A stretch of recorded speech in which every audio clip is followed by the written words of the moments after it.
Hello everybody, and today I will be reviewing the Zombie Nerf Strike series, and this is the single action double strike Nerf gun. Single action, it's as simple as pulling the hammer back, pulling the trigger. Very small, very compact, and yes, you can fan it. It's a very interesting piece. I'll get that open real quick and we'll be able to see the end size and how it works. Okay, we're back, and this is the primary action. Pull this back, that spring gets caught there. The plunger, inside there's like this little circle, and you move it back and it's airtight seal.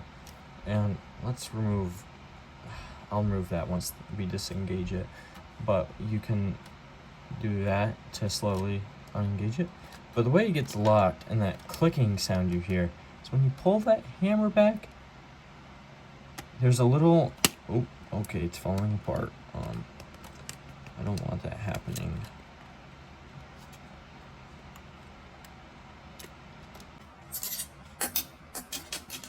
Oh no. Okay, I'll pick that all up in a second. But yep, I broke it. No, I got it. So, how it works is when you pull the hammer back, the trigger gets caught. Oh. Anyways, see that little notch? Right, I'll focus on that. Come on. There we go. See that little notch right there? The trigger gets caught on that. So, let's see if I can put that back. Oh god. But when you pull that hammer back, it's gonna move the trigger a bit. See how that notch right there is getting caught on the trigger?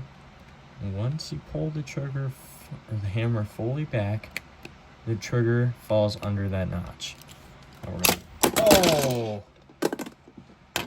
Well, I can show you what I was talking about. So this is the plunger mechanism. So when you focus, please. Okay, so when you pull the hammer back, the spring is usually attached to this and it goes down.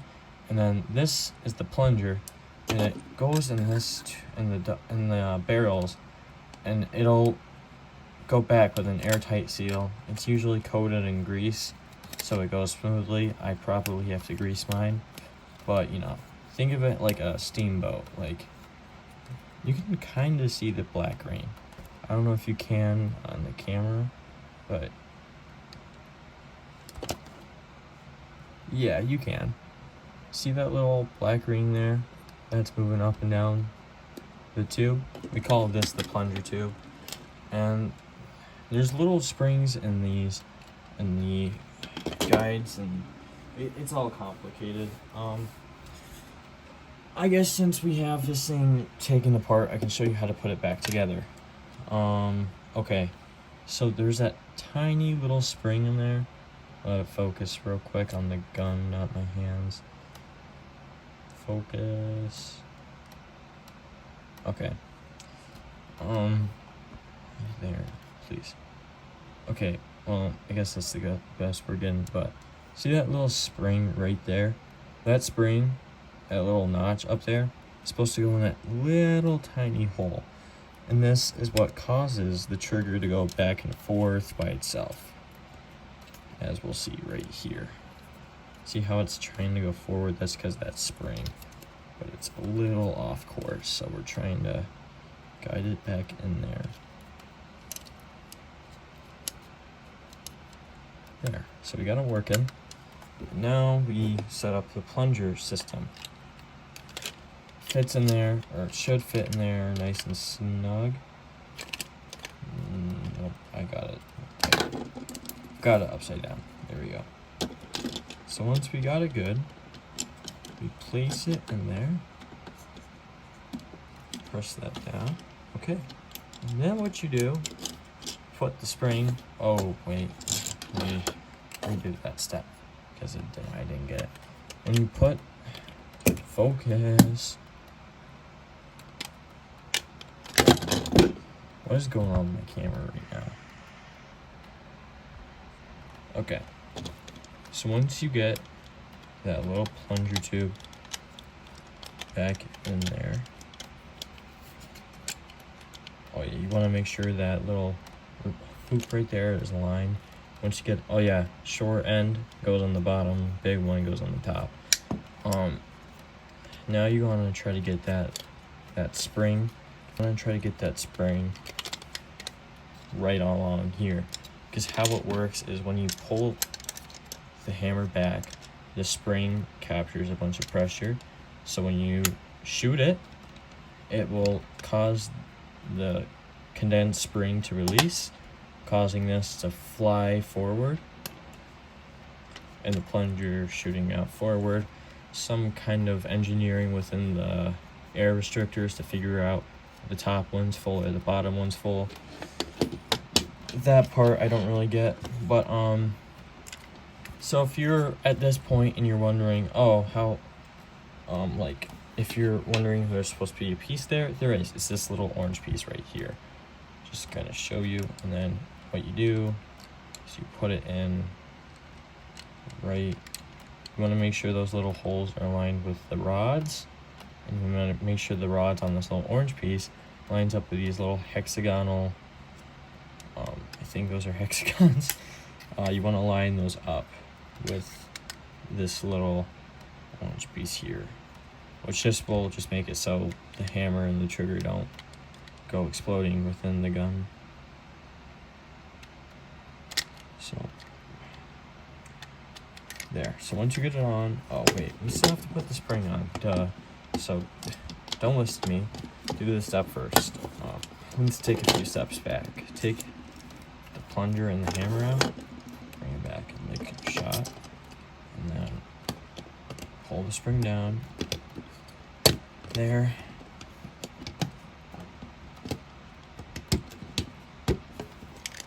Push it all into place. Oh yeah, you want to make sure that those two little brims go with on the outside of that trigger guard. Set up everything. Okay, it's working properly. Now we put this in.